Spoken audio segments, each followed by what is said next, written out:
शेतकरी मित्रांनो नमस्कार। पंजाबराव डग यांनी दिला नवीन अंदाज। राज्यातील या जिल्ह्यात पुन्हा धोक्याचे वातावरण। तर या तारखेला धोधो पाऊस व गारपीट होणार। राज्यातील या जिल्ह्यांना पुन्हा बसणार अवकाळीचा फटका। हवामान तज्ञ पंजाब डग यांनी राज्यातील पुन्हा एकदा मुसळधार पावसाचा अंदाज वर्तविला आहे।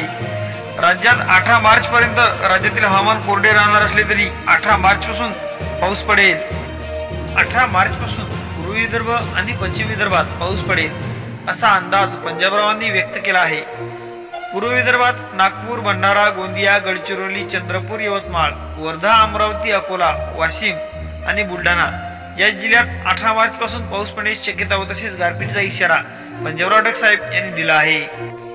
मराठवाडा, उत्तर महाराष्ट्र, पश्चिम महाराष्ट्र या काळात ढगाळ वातावरण राहील पण पावसाची शक्यता नाही। पंजाबराव डग सध्या शेतकऱ्यांच्या शेतात गहू, हरभरा, ज्वारी व इतर रब्बी पिकांची काढणी सुरू असून पावसाची शक्यता असल्याने शेतकऱ्यांनी 18 मार्च पर्यंत आपल्या शेतीतील संपूर्ण कामे करून घ्यावीत। शेतकरी मित्रांनो, व्हिडिओ आवडला असेल तर आपल्या चॅनलला सबस्क्राईब करून समोरील दिलेले बेल आयकॉन नक्की प्रेस करा।